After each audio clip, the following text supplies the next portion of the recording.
चना दाल दालों में सबसे मकबूल दाल है। इसे जिस चीज़ के साथ भी शामिल करके बनाया जाए, ये उस चीज़ के अंदर अपने आप को समो लेती है। कहीं ये सब्जियों में शामिल की जाती है, कहीं ये गोश्त में, और कहीं ये कीमे में। कहीं इससे जो है कबाब बनाए जाते हैं, और कहीं इसे फ्राई करके सेल किया जाता है। हमारे रोड साइड छपड़े और छोटे रेस्टोरेंट्स दाल चना फ्राई के नाम से इसे फ़रोग करते हैं, और यकीनन आप और मैं सब मिलकर इसे जाके खाते हैं। मैंने सोचा कि आज का खाना में एक ऑथेंटिक रेसिपी आपके साथ शेयर की जाए। आए देखते हैं दाल चना फ्राई कैसे बनती है।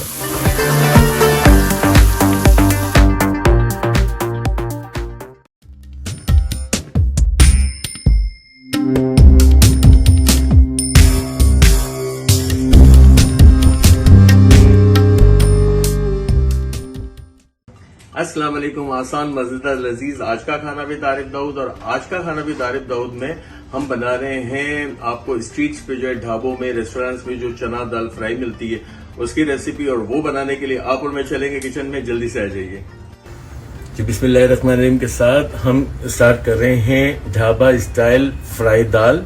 और फ्राई दाल के लिए मैंने चूज किया है चने की दाल। चने की दाल क्या होता है कि ढाबों में या रेस्टोरेंट्स में पहले इसकी एक बेस बना ली जाती है। तो यहाँ मैंने आधा किलो चना दाल लेके इसे तकरीबन 2 से 2.5 घंटा भिगो दिया था। हम पहले एक बेस तैयार करेंगे। आगे का प्रोसीजर बहुत दिलचस्प है, ईजी है। आपने क्या करना है, इस तरह दाल को पहले उबाल लेना है। 1 टीस्पून हल्दी, 1 टेबल स्पून नमक, जो आधा किलो दाल के लिए हमने 1 टेबल स्पून लिया है। यहाँ बहुत थोड़ा सा ऑयल, 1 से 1.5 टेबल स्पून ऑयल लेना है, ताकि ये इसके अंदर नरमी पैदा करता है, जल्दी इसको उबाल देता है। और शामिल कर देंगे पानी। इसे उबालेंगे यहाँ तक कि ये तकरीबन 80 to 85% गल जाए, और बीच बीच में इसको चला के इसके ऊपर जो झाग आएगी, झाग को भी निकालेंगे। तो इसको अब उबाल लेते हैं, और उबाल के आपको दिखाते हैं कि हमारी चना दाल के अंदर मजीद प्रोसीजर क्या करना। दाल को तकरीबन 80 to 85% गला लिया है। उसी पानी में, वो पानी अभी बार बार बता रहा हूँ नहीं फेंकना है। थोड़ा सा चूल्हा अब स्लो कर देंगे, क्योंकि मेरे पास पानी कम है, पानी मुझे चाहिए। हम इसमें शामिल करेंगे कुछ चीजें। एक सेकंड स्टेप पे, पहले स्टेप पे हमने दाल को उबाला था।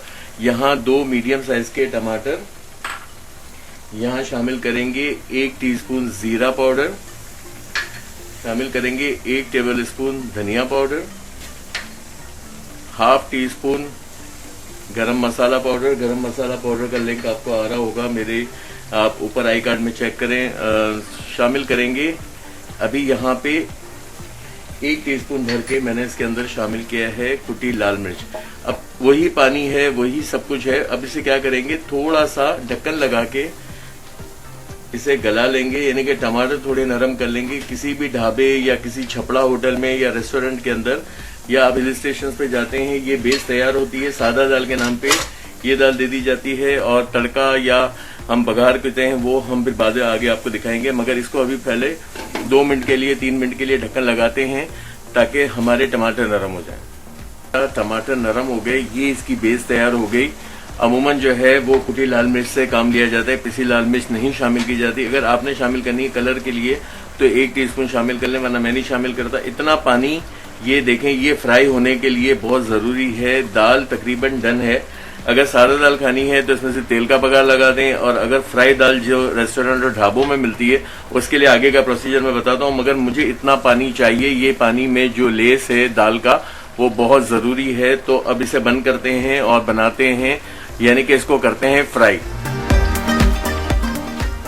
लिए अमूमन इसी तरह होता है ढाबों में कि अलग एक फ्राई पैन होता है, जिस तरह ऑर्डर आता जाता है वो अपनी दाल को फ्राई करते हैं। यहाँ पे चूंकि मुझे आधा किलो दाल पूरी को फ्राई करना है, तो मैं इसी हिसाब से यहाँ पे मैंने ऑयल ले लिया। घी में बनाए तो बहुत अच्छी बात है, देसी घी में बनाए या नॉर्मल घी में, मगर घी में दाल फ्राई का या दाल तड़का का बड़ा अच्छा एक इफेक्ट आता है। यहाँ लच्छों में कटी हुई प्याज, 1 अदद बड़ी प्याज ले लें। और आपकी अगर दाल की क्वांटिटी कम है, मगर बघार जो है वो यकीनन, या तड़का जो है वो बहुत अच्छा आपने लेना है।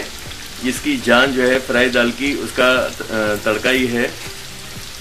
अब इसे अच्छी तरह से फ्राई करेंगे, फिर बकिया मसाले इस्तेमाल करेंगे। ये हो गई। इसी स्टेज पे इसमें शामिल कर देंगे 2 से 3 या 4 जवे, जितना आपको पसंद है लहसुन स्लाइस करके ले लें। साथ में हम शामिल करेंगे गोल लाल मिर्च, और मैं जो है वो बहुत पसंद करता हूँ, और मैं आपको भी रिकमेंड करूँगा कि हरी मिर्च भी जो है काट के यहाँ फ्राई करके अगर दाल में शामिल करते हैं तो बहुत अच्छा जायका आता है। यहाँ पे 1 टेबल स्पून भर के जीरा, और अब ये इस बघार को और मजीद सुर्ख लाल करेंगे।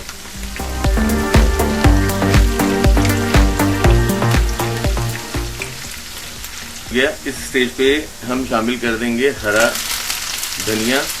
ये भी एक मेरी सीक्रेट रेसिपी है जो मैं यहाँ फ्राई में डालता हूँ।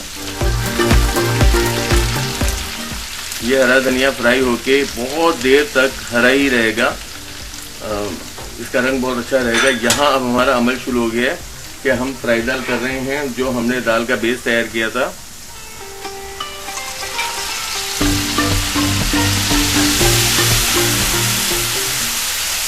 देखें कोई ऐसा कोई खतरनाक और खूबसूरत किस्म का अल्हम्दुलिल्लाह सुम्मा अल्हम्दुलिल्लाह, अल्लाह के जो रंग हैं, अल्लाह ने जितनी चीज़ें हमें दी हैं, और वो जो पानी मैंने बचाया था वो आपको नज़र आ रहा होगा कि पानी क्यों रखा था। ये क्या होगा कि ये पानी बघार के साथ और कोई खुशबू की एक बहार पूरे हमारे किचन में, इसको जो है वो आपने फ्राई दाल का मतलब ये होता है कि थोड़ी सी फ्राई करनी है, मगर अगर ऐसे भी बना लेते हैं मगर तंदूर की रोटियों के साथ तो ये ऐसी गोली जाएगी ना कि मैं आपको क्या बताऊं। और इस वक्त पूरा मैं समझता हूं कि अगर आपका महल्ला भी जो है वो महक जाएगा इसकी खुशबू से, इतनी खतरनाक खुशबू आ रही है। बस मेरी फ्राई दाल, अगर आप लोहे की कढ़ाई लेते हैं तो बहुत ज़्यादा फ्राई करें, वरना यहाँ पे डन है, ऑयल ऊपर आ गया है, खूबसूरती भी है। तो इसको आप प्रेजेंट करते हैं और आपको दिखाते हैं कि ढाबा स्टाइल फ्राई दाल कैसे प्रेजेंट की जाती है।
आपने देखा कि हमने चना फ्राई दाल कैसे बनाई। आप भी फौरन बनाइए, रेस्टोरेंट्स और ढाबों का मजा उठाइए। और अगर आपको ये रेसिपी अच्छी लगी है तो क्या करेंगे, सब्सक्राइब करेंगे, लाइक करेंगे और बेल का आइकन जरूर प्रेस कर देंगे ताकि मेरी आने वाली तमाम रेसिपीज आपको फौरी से मिल जाए।